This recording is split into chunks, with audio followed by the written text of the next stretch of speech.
Welcome to Human Risk, a podcast dedicated to the understanding of human behaviour as a risk. Here's your host, Christian Hunt.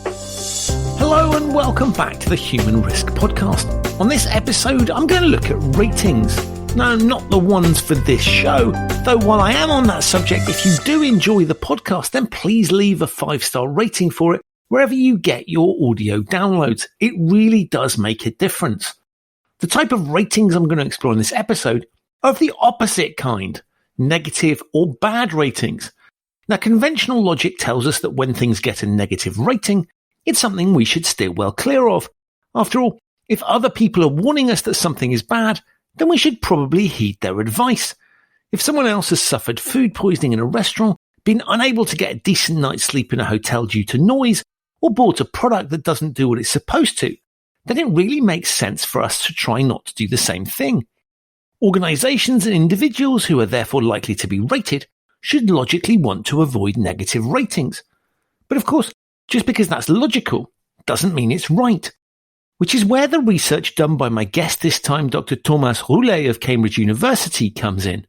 He's been looking at times when negative ratings might counterintuitively be a good thing, and has just published a book on it.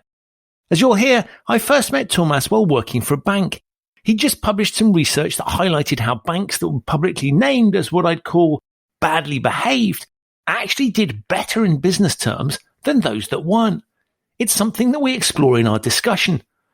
As well as looking at how bad ratings can be good for business, Thomas also explores how we can cope in a world where ratings are more prevalent than ever. Whether that's formal review sites like TripAdvisor, ratings on services like Uber and retailers like Amazon, or informally via social media. Social rating is everywhere. Which gives me just enough time to be able to remind you to leave that 5-star rating for this show wherever you found this, and to say thanks for being on board. Please enjoy my discussion with Dr. Thomas Roulet on negative social evaluations. Thomas, welcome to the Human Risk podcast. Thank you. Glad to see you again. It's an absolute pleasure to catch up with you again. And look, before we go and talk about the specific pieces that we want to pick up, can you give my listeners a sense of your sort of area of specialism? Yes, absolutely. So I'm a social scientist based at the University of Cambridge. And for 10 years now, I have been studying what we call negative social evaluations. So you can think about stigma, scandals, controversy is basically when people, organizations are negatively perceived by others and by audiences. Maybe I can tell you a little bit how I got interested into that, how I got into studying this for 10 years, which is a big chunk of my life. Is before I got into academia, I worked in the investment banking industry, like you did. And that was just in the middle of the financial crisis in 2007 and 2008. And I was it was in London, on the trading floor in London, and I was really intrigued by how bankers reacted to the negative press that they were getting at the peak of the financial crisis. You know, like if you were opening the media, you were opening the Guardian, the New York Times, even the Wall Street Journal, you would read a lot of negative press, negative perception of investment bankers. And what I was fascinated with is how bankers would generate a rhetoric of defend themselves and to explain how people just didn't understand their practices and how they were this like little island that needed to be protected and whose values should be prevalent. And so that's how I started studying negative social evaluations, and more particularly how people react to being negatively evaluated. And it all started with investment bankers reacting to bad press during the financial crisis. Which is an amazing thing. And I should let the listeners know that that's how we originally met, because I saw you published this amazing piece of research that sort of seemed on the face of it massively counterintuitive, but sort of as I read it and explored it, it was actually what you had to say resonated with me. Can you just explain a little bit around what that was and sort of what your findings were? Absolutely. So after I worked for the investment banking industry, and I went on writing a dissertation about the investment banking industry. And part of this dissertation was trying to show how bad press for investment banks in the US had actually benefited them. And the argument I tested in my research was when investment banks get bad press, I noticed that a lot of this bad press revolves around the typical practices that investment banks engaged with at the time of the financial crisis. For example, bonuses, risk-taking, lobbying. All of those were perceived as misconduct by most of the press. Even the Wall Street Journal was actually really quite hostile during the financial crisis to the practices in the investment banking industry. And I looked at how this related to IPO syndicates invitation. So when investment banks are invited to join an IPO syndicate, and I found a positive relationship controlling for a range of factors, meaning that basically when investment banks get bad press, it signals to corporate clients how close those investment banks are from the core values of the field of investment banking. And this is interpreted as a positive signal by corporate clients, and they end up more likely to recruit those investment banks that are getting bad press. Which is kind of astonishing. So you sort of go, if you're seen to be pushing the limits and what societally is behaving badly, there's a perception that you must be really good at your job. And so we want you on my team. Yeah, exactly, because you epitomize the core values of the field. So people think that you are really central in your field.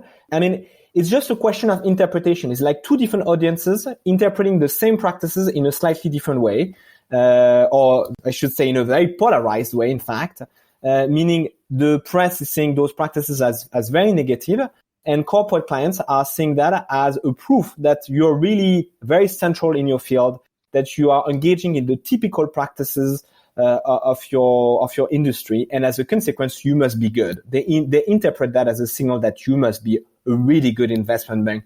You must know what you're doing because in your field, you are the one engaging the most with the typical practice of the industry. And that has something to do, presumably, with if I'm a corporate and I'm stepping into the sort of investment banking field, I need to access the markets to get money. I can't do that on my own. So I need somebody going into bat for me, and I'm just going to pick the best possible person. So I want the best outcome for my company. So I'll pick the kind of the shark, if you like, that is most effective in those waters, because it's not a space I understand myself. And so from a client perspective, it's almost entirely logical, right? That you would go and find the people that are really good at this stuff because you need help in that space because you can't do it yourself. Absolutely. Yeah, you go for the investment banks that are perceived as those that are really going to go for it. They are going to engage, with the risk associated with the practices. They're going to pay their salespeople and their syndicators. They're going to pay them huge bonuses. So they're going to do things the way investment banks are expected to do things. And so that's really the expectation of corporate clients. So, I mean, I studied that on a shorter period, and we could imagine that maybe this perception of the practices in investment banking might change on the longer term.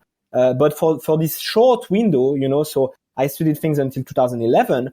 For this short window after the financial crisis, there was really this clash between what sociologists call institutional logics, the way we engage with values and beliefs. And there was like really those two layers, a layer of society that perceived those practices like extreme risk-taking, paying huge bonuses to your employees, engaging in lobbying, the opacity of the industry. All of those, they were negatively perceived by the society and by the press and by the media. But at the same time, those were actually practices that had existed, for decades. The history of the investment banking industry, there is a lot of work showing that all of those practices actually they emerged in the 80s in the US, and that since then they just reinforced each other and they became like a very coherent set of practices. But the perception of those practices really was put on the spot during the financial crisis because they were not perceived as consistent anymore with what the society expected from the investment banks. But corporate clients, they expected banks that were very traditional in their engagement with typical practices of their field. They wanted typical, as you said, they wanted the sharks. They didn't want the banks that actually were not engaging with the practices of their industry. And this is really interesting because you sort of look at it, the whole thrust of regulation in that sector. One key component of it is you need to look after your client's best interests. and the sort of the whole a lot of the conduct agenda that's there is all around delivering what clients want. But as you sort of beautifully highlight here, the irony is if the rules of the game are set up in a certain way, that objective is being met. So if I want to get the most out of the kind of the markets, I want to get the best possible deal for myself as a company, I'm going to go find the people that know how to play that game the best. And so there's a really ironic thing here, which is sort of one regulatory objective was actually being met by this process. A whole load of others weren't. But there is this interesting thing that sort of says it's because of the way the game has been set up, I'm going to want to find the best possible players to meet my needs. Exactly. And in fact, regulation can be actually very counterproductive. Because so this mechanism that I identify is a signaling mechanism. Is investment banks, they signal their proximity to the core values of their field through this bad press. But you can imagine that actually regulatory actors, by signaling which banks are bad and which banks are the sharks, if I can say so, this actually is going to signal in some ways the quality of the service from the perspective of the corporate customers. So in fact, regulation in some cases can be counterproductive if it sends a signal that will be interpreted completely differently by another audience. Think about gangs. If you want to get into a gang, that's always the question I ask in Cambridge interviews. When we interview Cambridge undergrads, I ask them, what should I do to get into a gang? That's a very sociological question. Well, to get into a gang, you need to kill someone. You need to get into the street and kill an innocent person, and you have done something bad. And this will be sanctioned by law and by society, but it will be valued by the gang. And that's exactly the same mechanism here, is that sometimes law regulation, actually those, what we call in sociology, social control agent, they actually send signals to other audiences that might make it beneficial to deviate from the rules, to deviate from the law and from the norms. Because it's literally a badge of honor. Exactly. Yeah, it's a badge of honor. It's exactly that. And the regulatory instances, they will point out who is deviating from the rules, and this deviation from the rules, in some context, will be actually a positive signal for all audiences that might matter. Like for investment banks, their corporate clients, they are receiving this positive signal. They interpret it as this is a signal of the quality of the service that will be provided, so we'll just hire this bank. And that's fascinating because the traditional logic would be you'd approach this, let's name and shame these awful people because that will stop them from doing it. And there's plenty. There's a really good example. So I was at the takeover regulator in the UK. I was on secondment from a bank there. And the basic principle, they have this naming and shaming policy. There's these sort of things called public criticisms, which is basically where you go out and say, these people have been really naughty and we're going to tell them off in public. And so there's this traditional logic that says this is a good thing to do. We'll name and shame people and then that'll create good behavior. But actually, you've identified a major flaw in that, which is the opposite thing. What's your solution to that problem? Because it does make sense to say, let's shame some people so they change their behaviors. But equally, there's a counter argument that you've beautifully raised. Is there a solution to this? Yeah, no, I think you're nailing it down. It's a very important point you are making. And what is going on is that in the mindset of individuals or organizations who break the rules, who deviate from the norms, there is this benefit cost analysis, is what will be the reputational cost, the reputational risk of getting publicly shamed? And is this cost compensated by the benefits I might get from other audiences? Okay, so again, if we go back to the example of joining a gang, well, you might be very badly perceived by your mom, but you might get a great career in the gang industry. So that's how people and organizations think about those situations. And so the way to tackle this is to think about how you set up the penalties for those who break the rules, and the reputational penalties can be huge, especially in the era of social media. This has really changed the landscape because you can get, a boycott that really takes huge proportion. And if you think about an investment bank, that has really bad press, if they have a retail branch, and a commercial branch, and they get publicly shamed for breaking the rules, well, it might be that the retail clients, they actually decide to boycott the bank, and in this case, it makes the cost of breaking the rules very high for a bank that has a retail branch, and so there is this cost of public shame, but you also need to think, if you are a regulator, you need to think about, what will be the concrete cost. And many organizations, many individuals, they are actually not fearing anymore public shame or hostile public opinion, because they know that the benefit that they will get from other audiences will compensate the negative aspects of public shaming. And so in this case, you need to hit people where they might actually, where the cost might increase to a level where they think twice about deviating from the rules. So it's about legal penalties, but also audiences that really will be sensitive to this public shaming and will decide to not give their money, not give their business anymore to those organizations. And this brings us nicely onto your book, which looks at this topic. And, one of the things that you pick up is the idea that there's much greater forms of criticism and transparency because of things like social media than there ever was before. So we've got a dynamic that's there, which is a sort of ability to name and shame and point the finger at people, that's now been put in the hands of every single person. And so on the face of it, the logic would be, well, there's greater transparency. Therefore, that's good. That's going to lead to better behavior because people are much more in the spotlight, and the sunlight equals transparency equals a good thing. But what you've nicely highlighted there is that there's another way to play this.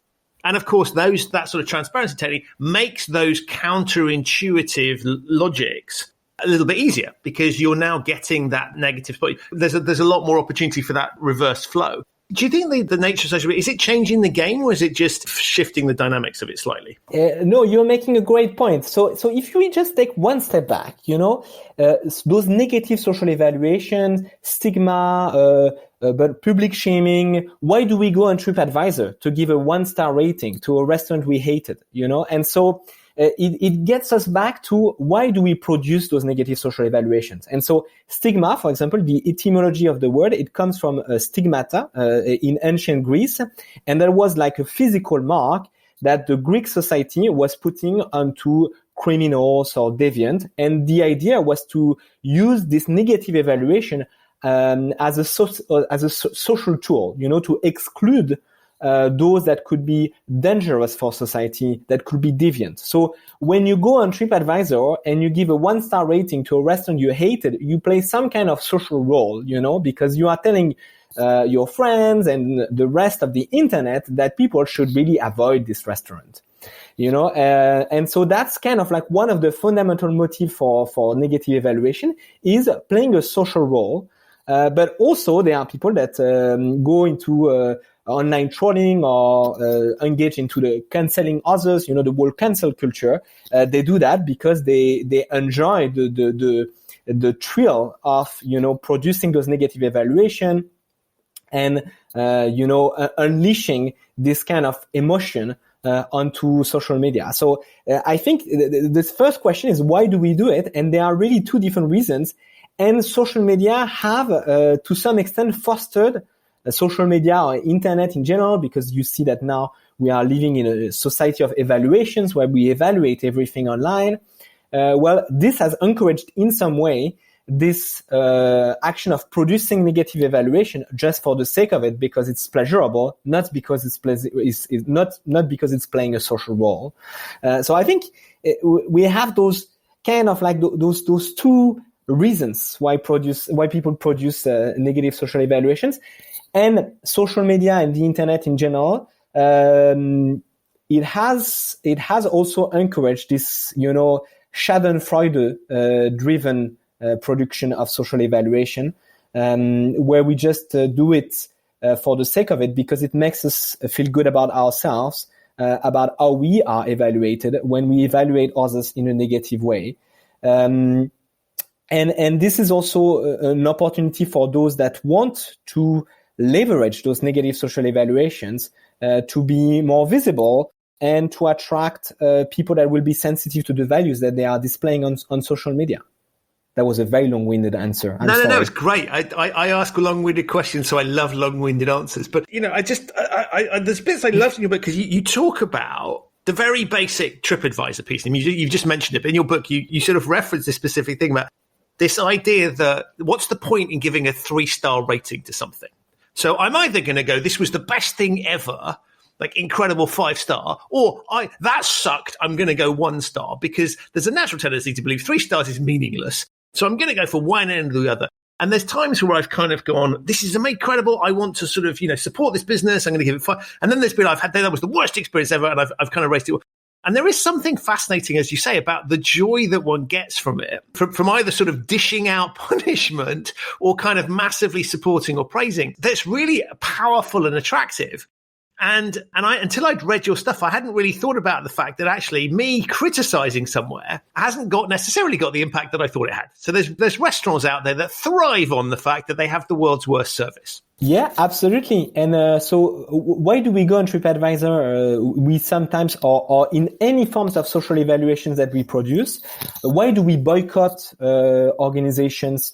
Well, we want to signal to the rest of the society this social actor should be excluded from society because it's not a good service, or it's dangerous to society, it's deviant. So it's the same reason why the ancient Greece was using stigma to exclude people. But also there are very egoistic reasons, in using negative social evaluations. And so you have a huge amount of research in sociology and in psychology about stigma and how people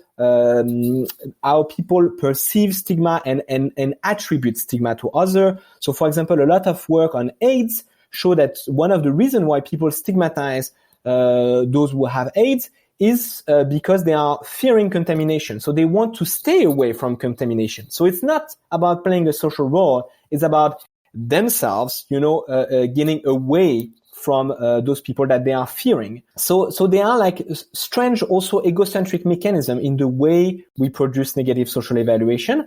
And as you pointed out, why do we produce negative evaluation on Google Map or on TripAdvisor or on Booking.com, on all of those brands and websites that we use?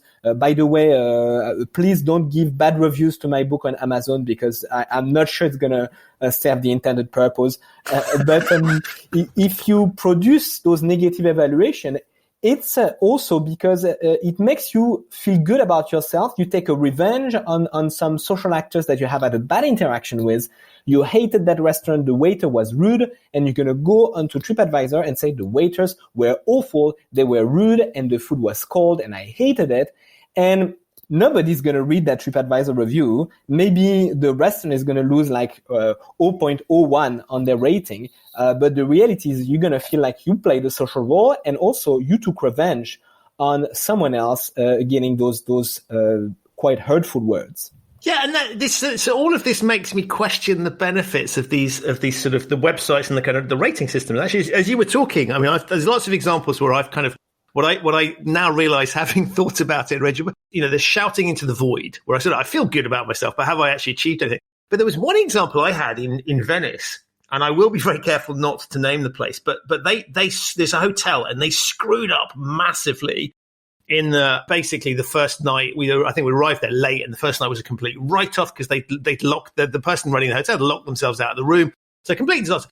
And they basically gave me that night for free on condition that I signed something to say that I wouldn't criticize them on TripAdvisor. And I kind of thought this was really funny because I was like, I was disrupted for a few hours. It wasn't completely disrupted, but they had screwed up massively. But I signed this thing that said I won't go to TripAdvisor. Now, one, I'm not sure it's legally enforceable, but I was fascinated by this because it hadn't occurred to me in that situation to go onto TripAdvisor because they comped me a free night's accommodation. It hadn't occurred to, but they were clearly quite fearful of it. And so I think there's an interesting example there where you rightly point out, is it going to make a massive difference? But clearly some businesses think it does. And some individuals think that they hold a lot of power with their keyboard. And so I'm sort of, are we misjudging the effectiveness of this thing? Or is it effective in some cases and not in others? What's your sort of view on ratings as a whole and the way it's operating? I think you are making a great point. So if you talk with people in the hotel or in the hospitality industry, yes, especially hotels, they are very, very concerned about getting bad TripAdvisor reviews. And it's very common that they would ask you to leave a positive review or not to put a negative review on TripAdvisor or any sort of other website like Booking or other rating website. And it's very hard to evaluate what role those ratings play in terms of performance for those organizations. So we don't have a lot of data and a lot of robust findings on how they are affected. But what we know for sure is, when those hotel managers, those people who have worked so hard, on making their hotel successful, when you read a negative evaluation of yourself, it can be very, very hard to accept and to swallow. It can be very hurtful for your self-perception. So that's also what motivates them into trying to avoid those. But I think they do inflate the roles that those reviews can have. But, it depends how they aggregate. It's what we call in sociology the micro-foundation perspective, is every single small individual evaluation, when they aggregate, they shape a broader picture, So if for a very long time you end up getting bad evaluation, then for sure, even if you are a hotel generating a lot of business, it will lower your rating. And if you get a lot of your business from, sorry to name brands again, but from hotel.com or booking.com, and you get a poor rating on those websites, once the market becomes more competitive, you're going to lose clients, you're going to lose customers, or you're going to have to cut your prices.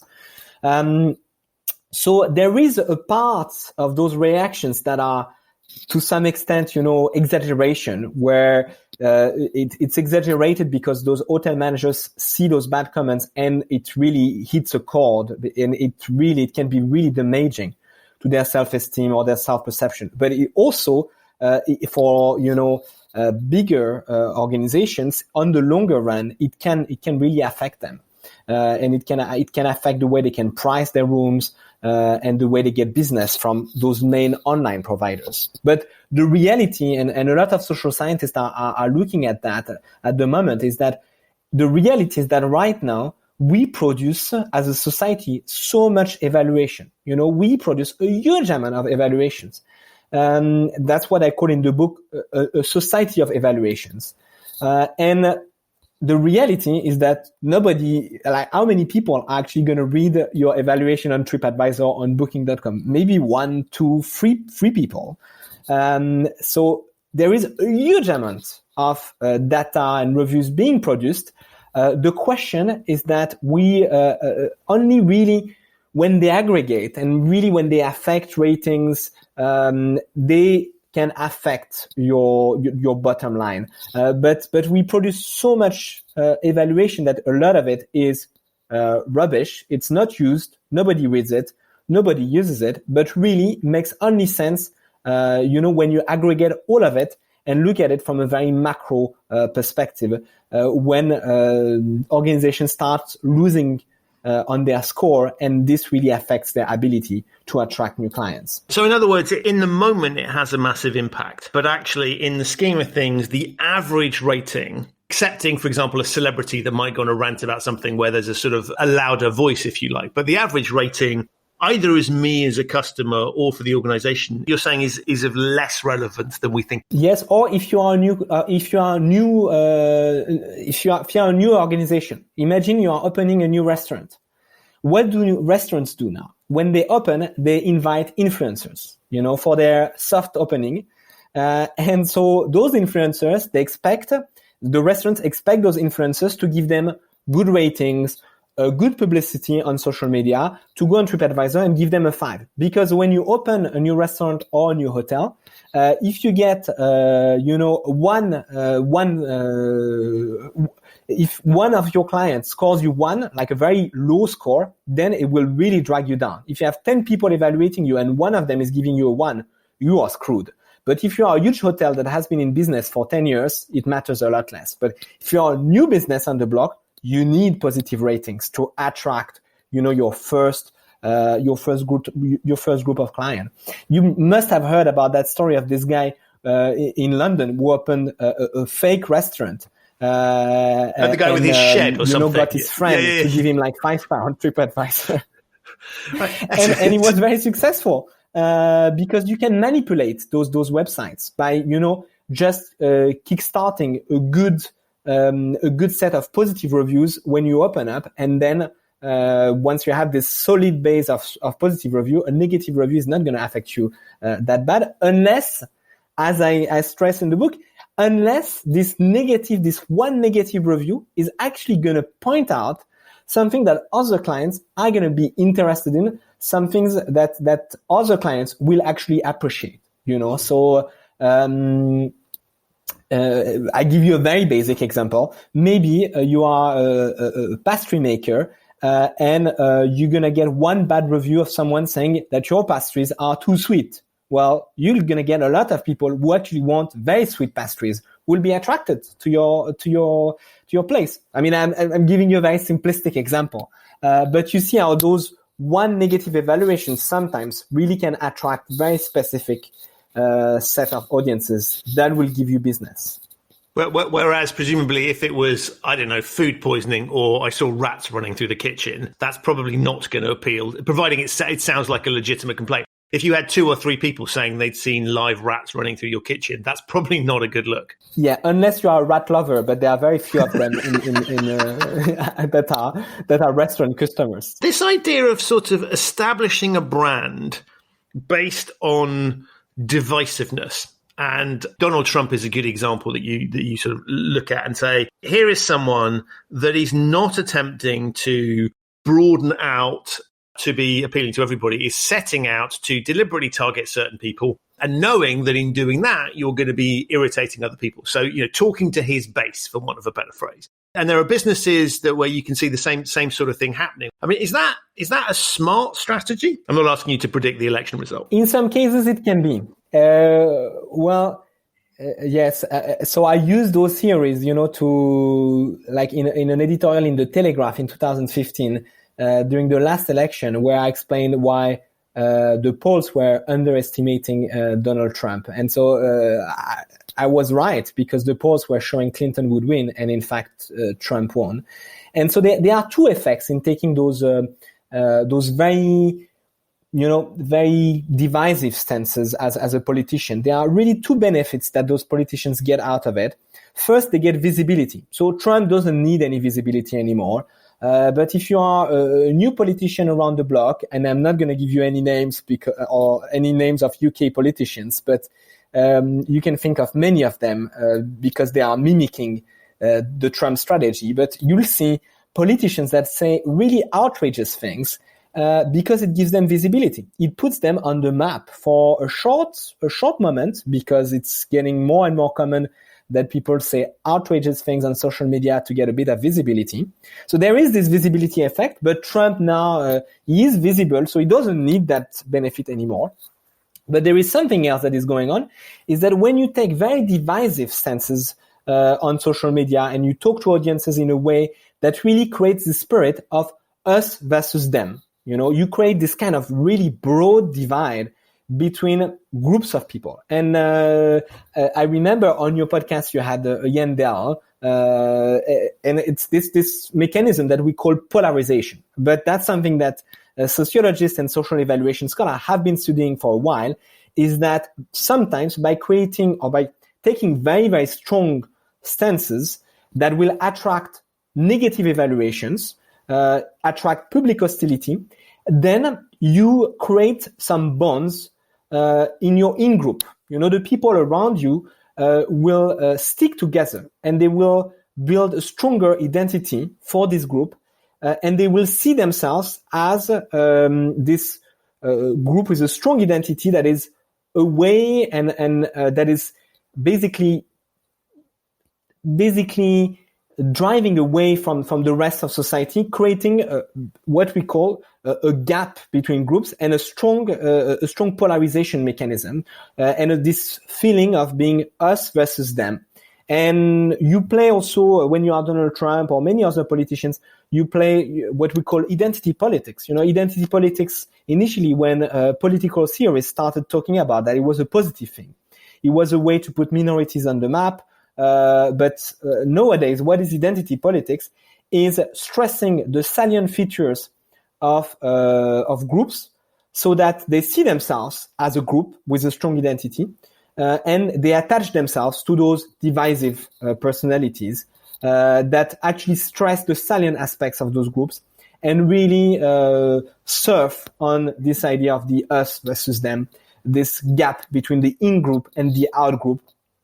And to some extent, is a little bit of the same story that I saw in the investment banking industry when I was working there during the financial crisis, is that investment bankers, when they received so much criticism during the financial crisis, they had this strong sense of the us versus them. And one very common thing that they would say was the society doesn't understand why we are paying large bonuses. We are paying large bonuses because we are rewarding risk. And that's a value, that's a belief, that's a perspective.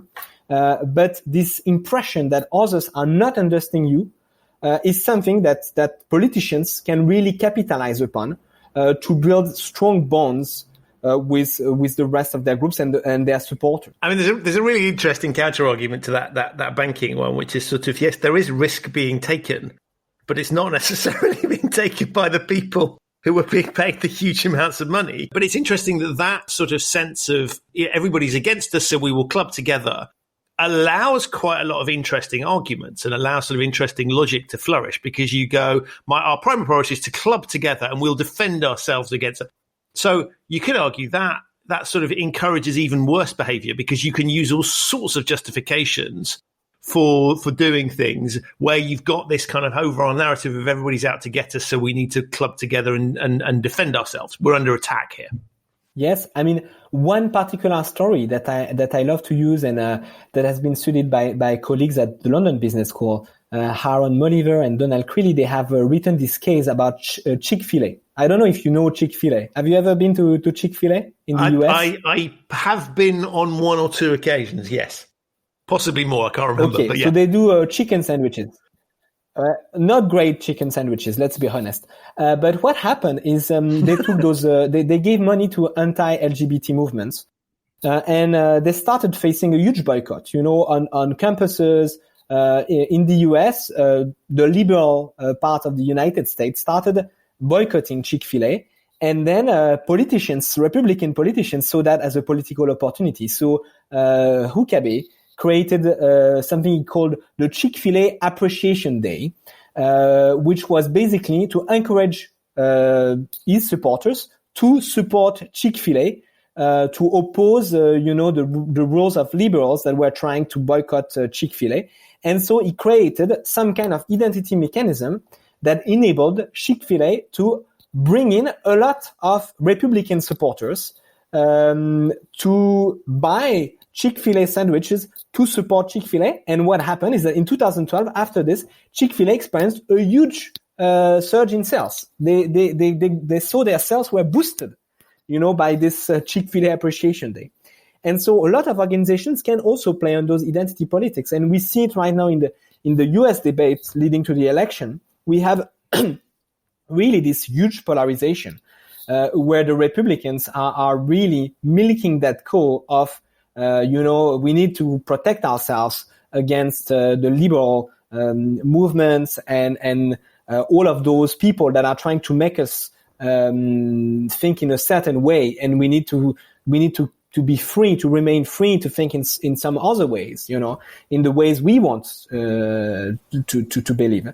And so it's really how politicians right now are using this rift, this gap between different parts of the society to build this strong identity mechanism, and that serves politicians, organizations, businesses in many different ways.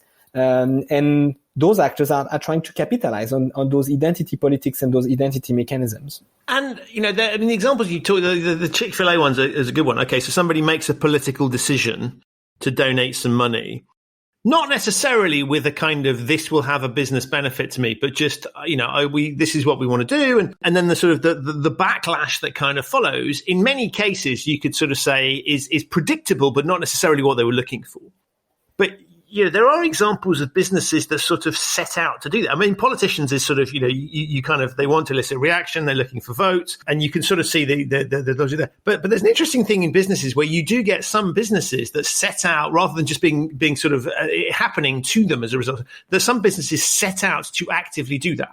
And that becomes part of their strategy. Yes, absolutely. I mean, if you think about InfoWars, I don't know if you have heard of this. This is like a US channel that got its popularity on spreading conspiracy theories and making their listeners believe that they were attacked from all sides, and that those listeners should stick behind them and support them. So you have some businesses that take controversial stances just for the sake of it, just to create like a unique identity, just to build a consumer base that will be loyal to those values that have been exhibited in a very clear way. But the risk is that it might not work the way you expect it to work. There are like decades of research on reputational risk, and the effect that I identify in the book. Obviously, they have, as I talked about earlier on, you have to engage in some kind of benefit cost analysis or scenario planning. Your strategy to be controversial, to be divisive. When is it that it's gonna basically blow in your face? It might be that it doesn't pan out the way you expect it to pan out. It might go really badly, and you might actually lose the support of those clients that you thought you were going to attract. So, for example, if you think about organizations, so when you associate yourself with an organization that is really badly perceived, when you buy a product or a service from this badly perceived organization, individuals, they also think about how they're going to be perceived by society. What will be the consequence for their own evaluation?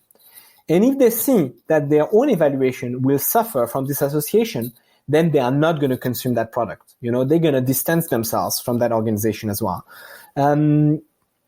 So there are lots of trade-offs, and this strategy can be very dangerous. It can work out very well, but it can also really blow in your face. And it's fascinating you were talking. I was thinking about sort of, you get secret voters who will, if they're asked by an opinion pollster, they'll say one thing.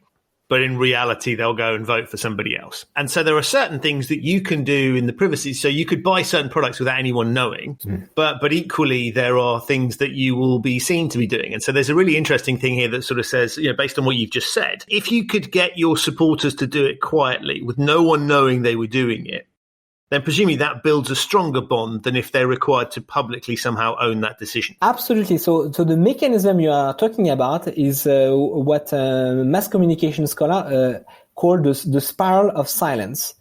And what happened in the Trump case, during the last election, is that all those voters, all those people who wanted to vote for Trump, because they were not represented in the media, all those polls were saying, Trump is going to lose. So all the Trump supporters, they thought that they were in the minority, and because of that, they didn't use their voice. Their voice couldn't be heard in the US society, and they thought in isolation that they were in the minority, while really, so we know that the popular vote didn't make Trump win, but still the mechanism there is that a lot of Trump's voters thought that they were really a small minority, that Trump had no chance to vote, and that actually voting for Trump was somehow like deviance, because it was like they thought they were a small minority voting for Trump. And what they discovered after the election is that actually they were a silent majority, that they couldn't be perceived as a majority before the election, that they were really under the radar because people didn't want to say that they were going to vote for Trump because they were afraid of the consequences it would have for their own evaluation, how they would be perceived by their neighbors, by their friends, if they were going to say that they supported Trump. And you have the same in every single country, for people that are voting for extreme parties. For pollsters, it's a nightmare because it's very, very hard to evaluate the votes for those extreme parties because people who vote for extreme parties, they are afraid of revealing that preference. Even, in an anonymous poll, they don't want to reveal this preference because they are afraid of the way they will be perceived. And so what is happening right now with Trump and with many other movements in Europe is that extreme political positions, they are actually appearing more common. And so as a consequence, they are less likely to be negatively evaluated. And as a consequence, people who vote for extreme politicians are actually more likely to voice those opinions than they were before. And this has a range of negative consequences. So in the UK and in other countries, you hear that argument that the Brexit vote to some extent gave some kind of mandate for people to express their extreme position on immigration or race that were not voiced before. And the reason why is because people holding those extreme positions feel like actually they are not isolated anymore and that there are also people sharing this opinion and that it's a more mainstream opinion than they thought. And as a consequence, they voice those quite extreme opinions that can have like huge negative societal impact. Do you think is it that people are expressing views that they've previously held and kept quiet, or are people's views shifting? Because I always think this is the interesting thing. Sort of, if you take the extreme view, and we're both based in the UK, so if you take the Brexit piece, it's sort of that somehow there's been this massive, untapped, not discussed set of viewpoints that suddenly are permitted to be discussed, or is it just actually that sort of discussion is normalized and therefore people didn't necessarily hold those views, but they kind of want to join the ever-increasing band of people that seem to hold them? Yes, no, I think you are right. Those two mechanisms are happening. First I should apologize. I probably have promised that I would try not to talk about Brexit, but it's just always very hard to avoid that topic. So I apologize for talking about Brexit. We've avoided COVID, so don't worry. We've skipped one of the two things we're not allowed to talk about. Perfect. Yes, no, I think the two mechanisms are happening. So some people were holding those views. They realize those views are not isolated anymore, and that actually it represents a lot more people than they thought. And then there is this polarization mechanism, this identity mechanics, where actually those groups holding really extreme views, it helps them build a sense of identity and an attachment to a specific group that has, an appealing identity because it has salient features. It has strong position, obvious and very explicit position, and as a consequence, it makes the group attractive, is one reason why people might be shifting their opinion and take more extreme perspectives, because it makes them belong to a group, to an identity, and they feel like they can be part of a community. And so sometimes there are some positive drivers into joining extreme groups. That's what's going on. It's that it gives some people who were isolated a sense of identity, and so because of that, they shift towards more extreme position because it makes them feel like they are part of a community, they are part of a group that has a strong identity with salient features and salient characteristics. And politicians know that, and they play on this. I'm going to break the rule that I just made up, right? Which is we can't talk about COVID, because I think when you talk like that, I think it's fascinating when you look at it in the context of mask wearing, where there's a whole host of people who have very, very strong, or claim to have very strong views on mask wearing, where my suspicion is it's not something they have never thought of before, wouldn't have occurred to them to have a position on it. But magically it becomes this total, I'm not going to wear a mask because I'm not going to be told what to do and I'm not going to be a sheep and it's all a hoax. And they kind of jump on this bandwagon that, which sort of almost makes your point is if you'd asked them 5 years ago, it wouldn't have been an opinion. But now suddenly they're vehemently opposed because it's representative and they recognize there's loads of other people and these things. And so I think that's a really interesting example of what you just outlined. Yes. So in the book, I talk a little bit about conspiracy theories. And so why do we have conspiracy theories? Why are they growing right now? Because people are looking for places to belong, for groups to belong to. And, the anti-vaxxers, the anti-mask people, all of this is driven by identity mechanisms. People want to belong to a group.